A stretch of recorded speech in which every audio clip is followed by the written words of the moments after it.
You know, some people say that Odoo business management software is like fertilizer, the way it promotes growth and all. But other people say Odoo is like a magic beanstalk because it grows with your company and is also magically affordable. And there's some people who would even say Odoo's individual software programs come together to build the perfect suite like building blocks. Well, Odoo is all of these things. Fertilizer, magic beanstalk, building blocks for business. So sign up now at odoo.com, ODOO.com. Lowe's knows that free is just better. That's why MyLowe's Rewards is free to join. As a member, you earn points towards MyLowe's money on eligible purchases, get exclusive free gifts, and earn free shipping at Silver Key status, all on top of weekly member-only deals. Don't wait. Join MyLowe's Rewards for free today and start saving more. Lowe's, we help, you save. Loyalty program subject to terms and conditions. Details at lowes.com/terms. Subject to change. But why would you make a government is coming to force you into quarantine movie now? Because Michael Bay's the fourth dumbest person on the planet? Well, yeah, but still. No, veto. Absolutely not. Yeah. Definitely not okay. We're not doing it. No. What? This is a genuine eagle feather headdress. Not the objection. Hey, guys. What you doing? Oh. Hey, Noah. Hey, Cecil. We were just approving Eli's costume for his, pre-episode And shenanigans as you can see, it thing. is not going well. It's really not. Because these guys keep saying no. What have you tried so far? Oh, okay. Well, let's see. 2 Native American costumes. Absolutely not gonna happen. Also, 3 very uncomfortable cannibal outfits, I believe Eli described them as. Okay, not a big no. Probably no. Huge no. Okay. I have one more. Just give me a second. It's in the never back. dresses other races. What does he not get about the never dresses other races part? The entire phrase, apparently. So here, okay? What do you guys think? Huh? I'm just a normal, everyday pilgrim. Okay. Oh, that's actually better. It's kind of festive. Yeah, and here is my 12-year-old daughter. Now, who would like to fuck her? There it is. Oh my fucking God. That's God enough. damn it, dude. Spoiled it. Too old?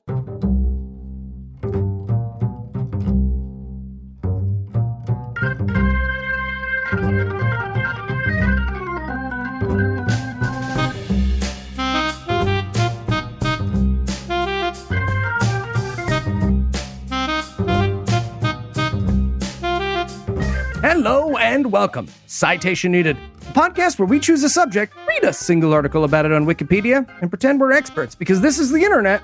And that's how it works now. I'm Eli Bosnick, and I'll be leading this expedition.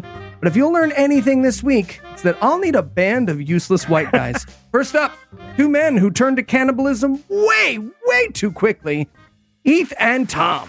Okay, I had like one bite that one time. You're being ridiculous. It was like you're grass-fed. You barely move around all day. You're like high-end veal, but without the guilt of eating a baby. It's perfect. It's true. Right. Well, yeah, it's just better than veal, actually. Look, man, if that guy didn't want to be on the menu, maybe he shouldn't have shown up and announced dinner. Yeah, Tom, that was the Grubhub guy. That was still his fault. Fuck that guy. And also joining us tonight, 2 men who look like the world's longest-running game of cowboys and Indians, Cecil and Noah. Jesus Christ, Eli. Cowboys and Indians? We don't call them that anymore. We call them cow-persons. Cow-persons now. Right? Yeah, you don't have to really worry about offending the Native Americans. The nomenclature isn't going to piss them off as much as the physical comparison, I think. Now, before we begin tonight, I'd like to take a second to thank our patrons. We know that many of you can't gather with your friends and family as you usually do this time of year, but thanks to our patrons, you can put our podcast at one end of the table and never be lonely, because we're like friends you can pause. And if you'd like to learn how to join their ranks, be sure to stick around till the end of the show. And with that out of the way, tell us, Keith, what person, place, thing, concept, phenomenon, or event will we be talking about today? Sorry, I was just pausing, Eli. We're going to be talking about the American colony at Jamestown. And Tom, you keep bringing in stories of cannibalism till you find a loophole for modern times. Are you ready to weave us a yarn? if this one doesn't work, I've got several more lined up. So let's get going. I had a feeling. So tell us, Tom, what was the Jamestown Colony? Well, when I saw that our essay today was scheduled to release around Thanksgiving, I thought, oh, that's cool. That story is actually kind of awful. So that would make its own great citation needed. But the more I read about some of the original settlers of this great land, the more I realized that while many of them were inept, incompetent, and unprepared, none of them could hold a candle to the story of the first permanent English settlement at Jamestown. So our story begins in late 1606 when a charter from the London Company consisting of 3 ships, Discovery, Godspeed, and very weirdly Susan Constant, sets... Susan! Fucking Sue, whatever, that's the third one, I don't know. The Discovery, the Godspeed, and Susan. Susan. You should have bring their little sister or something. It's a very one of these things is not like the other moment, right? So they set sail under the leadership of Captain Christopher Newport, intending to make the perilous voyage across the sea to, well, plunder America and return vast wealth back to England. That was the jam. That journey lasted for 4 months because evidently they couldn't get it direct, and they had layovers at the Canary Islands, Spain, and Puerto Rico. Though they did eventually make their way to mainland America in April of 1607. I feel like the Susan constant should be part of an equation and how likely you are to become a Karen. All right, Cecil. Well, 55% of white women voted for Trump. I think that's the constant you're looking for right there. I'd also like to add, as a white man, end of thought. I'm done. You guys go. Yeah. I was going to say. Yeah. All right. But of course, one does not simply sight land and heave anchor upon laying one's eyes upon the vast expanse of the American wilderness. The settlers drove around first for parking, abandoning Cape Henry and exploring until they found just the perfect spot. This took 18 days before they settled on the spit of land that would become Jamestown in what is now Virginia. They chose their spot because the peninsula was easily defensible, and from the way it is described, I guess, so awful that nobody else would want it. And I mean that. One of the selling points for the settlers was that this hunk of garbage country in Virginia was uninhabited by native tribes. Hey, normally the people we're stealing from are kind of mad about it, but now they're just like ushering us right in to this one spot right here. I feel good about it. Must be, yeah. So for their part, the natives avoided the area because it was swampy, plagued with disease-carrying mosquitoes, isolated from any arable land, and had an undrinkable brackish water supply. Well, okay, but that's like most of the real estate listings around me in Georgia, though. Because 9 of 10. I get it. It's the subway car with only one guy in it at rush hour of settlement. We've all been there. Oh, we got so lucky. If choosing such an insanely unsuitable location strikes you as odd, let me give you a rundown on who these settlers were. Did you guys ever play one of those games where you have to choose who you'd want to be on a deserted island or who you'd colonize Mars with? And you only have so many people you can bring, so you're stuck between how many doctors and how many engineers you're going to need to survive. Clearly, none of these guys ever played that game because very, very few of the original settlers at Jamestown were useful for anything other than ballast. Okay, but let's not shit on ballast. I mean, I've been described as the comedy ballast for multiple shows. You're welcome. I've always fucking dreamed about providing ballast for the comedy of others, and now I made it. Fuck all of you. This is a joke. This is an independent joke. I'm not being ballast right now, assholes. Oh my God. All right, so from the 3 ships, there were, for some reason, 6 captains. So I guess each ship had a spare. Day captain, night captain, Tom. Like the vice president. That's like the vice presidency. All right, fine. You got it. Then there was a preacher. They had one of those. It's 1606. I'll give him a pass on that one. He had 6 carpenters. Seemed like a good skill to have. Only 1 blacksmith. So everyone should be very careful with that guy. You don't have a lot of smithery wiggle room on board.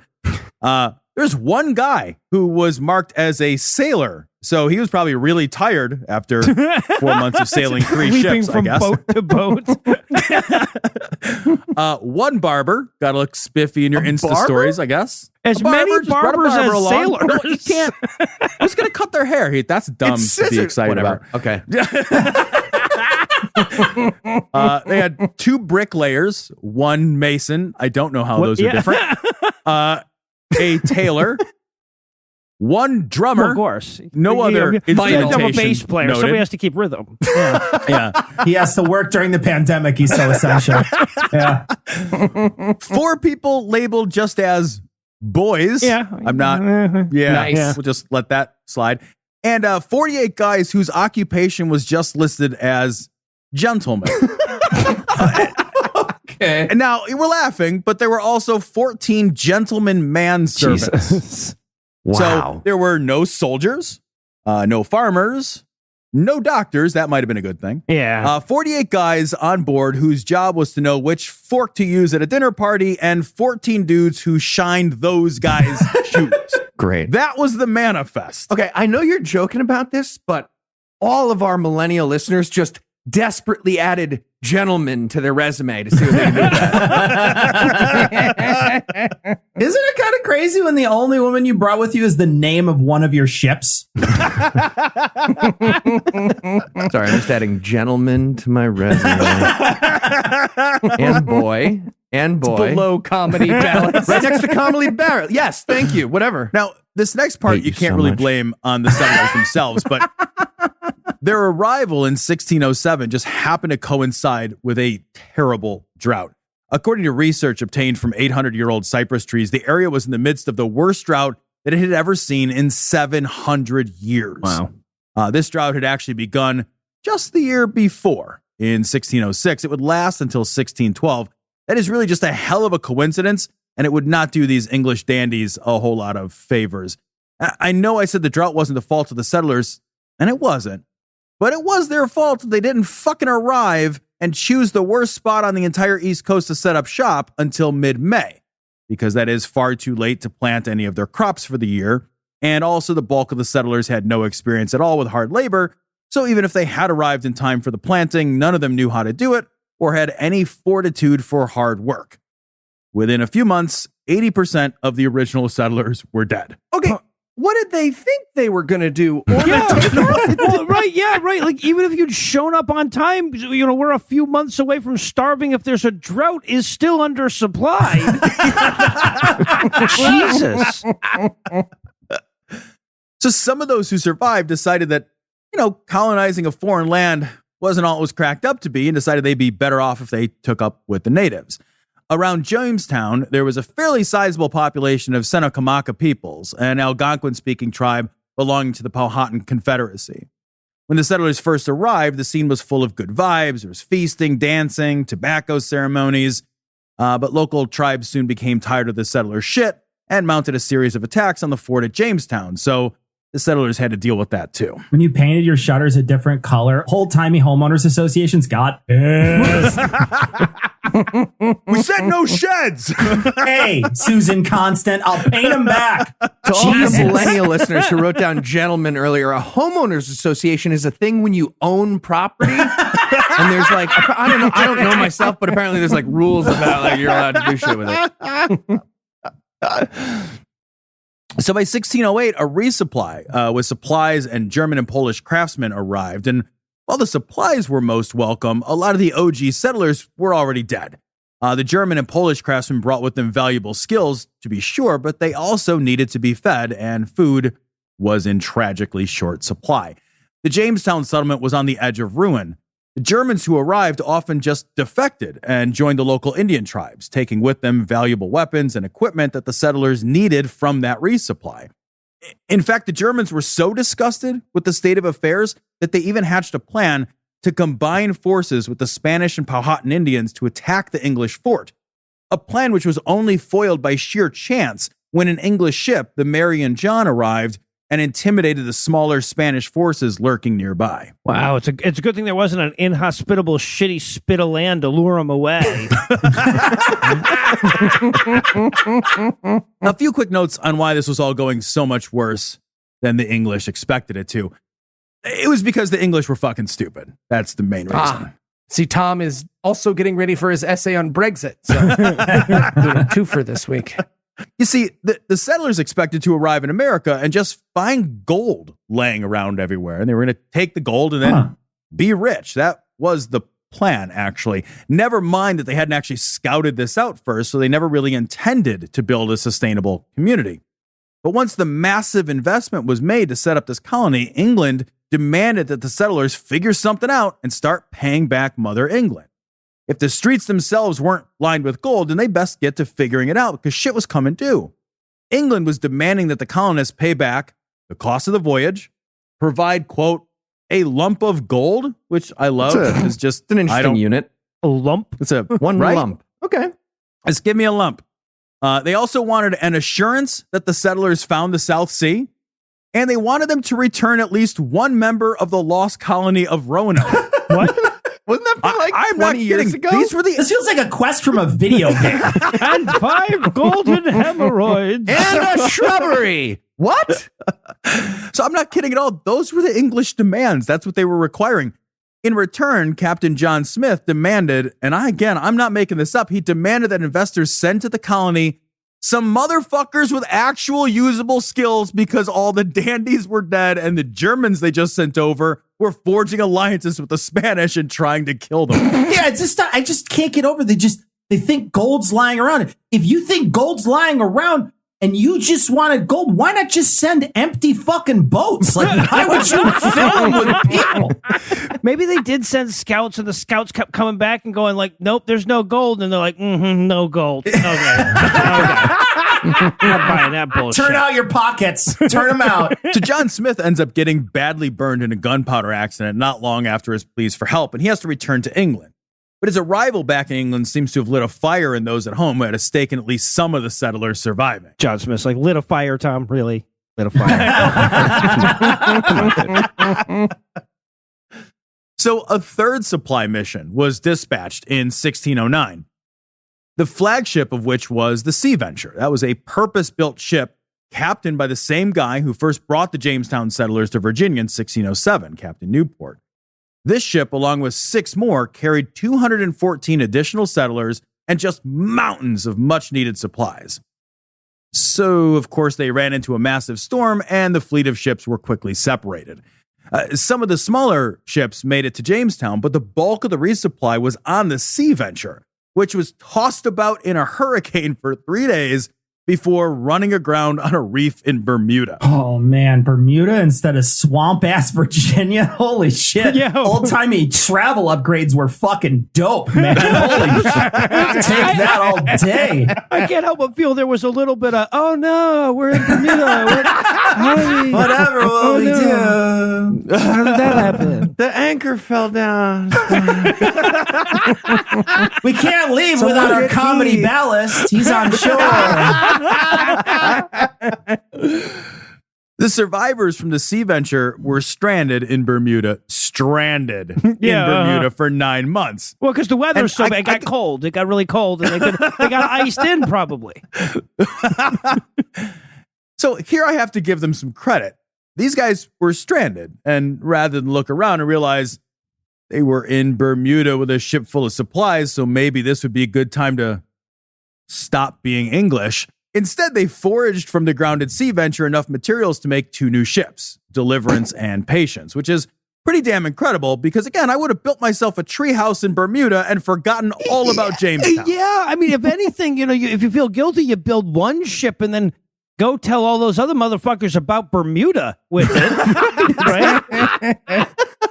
Day 2, a ship of swizzle straws and tiny umbrellas crashes on the beach next to them. Okay, see, this is a sign, right? We were saying tiny umbrellas. Tiki torches? We're staying. That's it. So meanwhile, remember that Jamestown, they really, really needed that resupply. But while the industrious English were busily building smaller boats from a broken, bigger boat, the remaining Jamestown settlers were starving. In fact, this period from 1609 to 1610 was referred to as, quote, the starving time, end quote. Because when you're hungry, I guess you don't go all in on clever names. Okay, solid meeting, guys. Good to have a title for that. Starving time. Nice. Good day. So the settlers were boiling the leather from their shoes and eating snakes, but once they ran out of normal English food, they then had to turn to cannibalism. Okay, you know what? Feels like it's time for another title. That felt like it was like an inflection point when we started eating people, right? Like title-wise. So, meeting tomorrow, title. Cool. I was thinking the cannibal time. Just top of my head. I want to call dibs on that now. Eating John Malkovich, is that taken? So George Percy describes the time this way, quote, "Having fed upon our horses and other beasts as long as they lasted, we were glad to make shift with vermin, as dogs, cats, rats, and mice, as to eat boots, shoes, or any other leather. And now famine beginning to look ghastly and pale in every face, that nothing was spared to maintain life, and to do those things which seems incredible, as to dig up dead corpses out of graves, and to eat them. And some have licked up the blood which hath fallen from their weak fellows." So things were, I think it's fair to say, not looking good. No? It's never good to look over at your fellow colonizers and see them transform into a giant hot dog on a bun. All right. Well, Tom has found yet another opportunity to spend several paragraphs describing eating people. So we're going to get him a sandwich, lest our lives be in danger. And while we do that, you listen to a little apropos of nothing.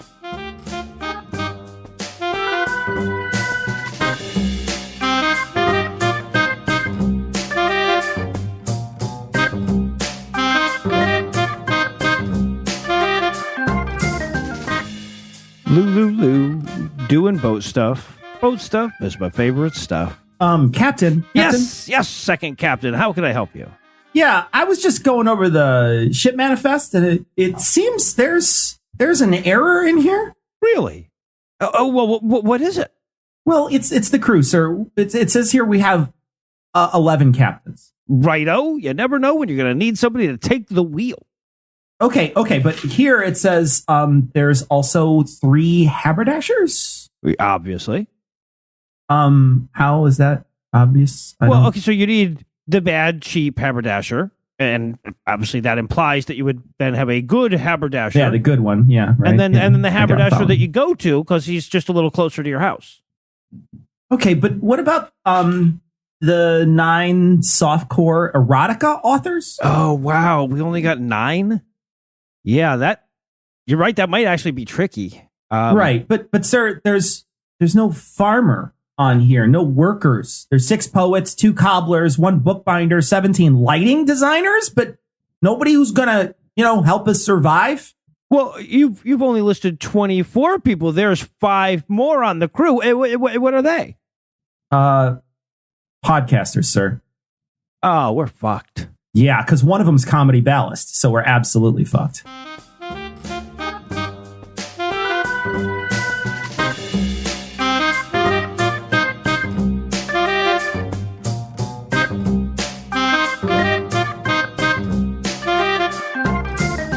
And we're back.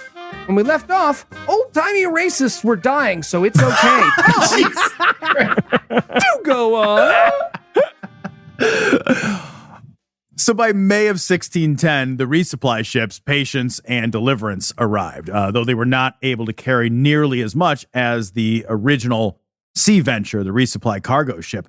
But once the crew took a look at the flesh-eating zombies still staggering around in Jamestown, they just deemed the entire thing to be unlivable, and rather than resupply Jamestown, they packed up all the survivors and set sail for England, because fuck Jamestown, that's why. But the cemetery is already built and everything. and the graves are all nice and clean inside and out. Oh, no. And you might at this point be forgiven for thinking, but Tom, you said this was the first permanent English settlement, and now everyone has either died or left, so what gives? Well, here's what. On their way down the James River before heading out into the Atlantic and toward England, they were met by an unexpected 4th resupply fleet. and they turned right the fuck around back to Jamestown. And I have to admit, when I first read this, I thought that is a kick in the dick. But the settlers refer to this as the Day of Providence, and some further reading shed some light on that.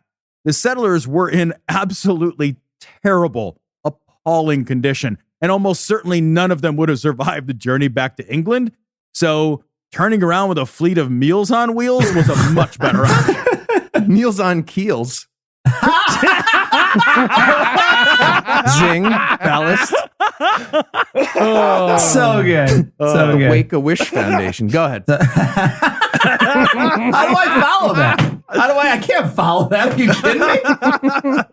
Okay, guys. Starve to death on this ship or starve to death slower on land? I would say a show of hands, but we are way too malnourished to lift our arms right now. So, Dave, don't lift the arm you're eating, man. Not cool. Not cool. Stop eating yourself. Stop eating yourself. So at this point, the story gets better, and as a result, much less interesting. So I want to digress for a moment and again refer back to the ship's original manifest. The entire original settlement was just a huge sausage party. And that was before all the Polish and Germans showed up, yeah. And this was actually fairly typical for colonial settlements. Often the first settlers would be all men, and then the wives and children of the founding settlers would follow once a settlement had been established. At least that was the idea. But a settlement of men living in harsh conditions, starving, and without female companionship that's not good for morale. And the lack of women was a significant factor in settlers defecting and joining local Native American populations. England, recognizing that their failed venture was going to fail even harder than the lonely men who left it, had to solve this problem or risk losing the entire colony. and that's when the HMS Handjob arrived with the shipment of fleshlights. Pulled right up. The old-timey flesh lantern was kind of tricky, though, to handle. Just kerosene flying everywhere. It's broken It glass. was worth it. It was worth it. Still worth Upgrade it. from the flesh torch, though, that's for sure. But getting women over to Jamestown, that was not going to be easy. The fate of the Jamestown settlers was not secret, and few women were initially keen on swiping right on famine and disease. So a plan was forged to begin advertising for women to agree to marry unknown men across the pond. The women who responded to the ad would become, as The Atlantic noted, quote, America's first mail-order brides. Okay, how dare you speak about the first lady like that, Tom? How very dare you? Now, for all of the horrors and ineptitudes of Jamestown, in many ways, it still beat England, at least if you were a bride-to-be. England was a very expensive place to live, work, and raise a family. And for many women, it took years of work and domestic service before they were able to amass enough wealth to get married. So the Virginia colony began advertising for wives for Jamestown settlers, promising a dowry of clothing, linens, furnishing, free transport across the sea, and even a plot of land. Yeah, never mind what the asterisk after land means. Land. Land. And remember, England had sent 48 utterly useless gentlemen to Jamestown, which meant that while they couldn't swing an axe or plant seed, these guys had money. And one other change made this all the They more also had good appealing. haircuts from that barber. apparently. Right, So- barber. Well, we don't know how dead that guy is, but yeah, so, odds are not In good England for at the him. time, if the husband died, his wife inherited only 1/3 of his wealth. And married women at the time also could not on their own hold property or dispose of property. In Jamestown, out of necessity, they did away with that nonsense. Finally, remember that a lot of these guys, they just died fairly quickly. So with the changes to inheritance and property law, women could enter into what were frequently relatively short-term marriages and quickly inherit all the wealth and property of the dead gentleman whose misadventures in America ended predictably and abruptly. See? Turns out Anna Nicole Smith was just a pilgrim. For our younger What? listeners, Anna Nicole Smith was a not very funny comedy joke when I was 9. Yeah, it was a long time ago. Married an old Do you man. want some ballast, buddy? She married old man.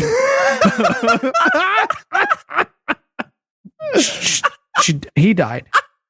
So did she, it turns out.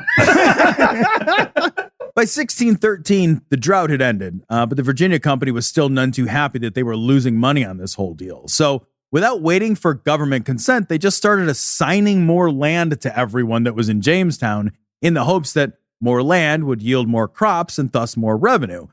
And while that math isn't exactly wrong, it doesn't take into account the fact that this land was in use by the people that lived there and had for quite a long time. So relationships again soured between settlers and local native tribes.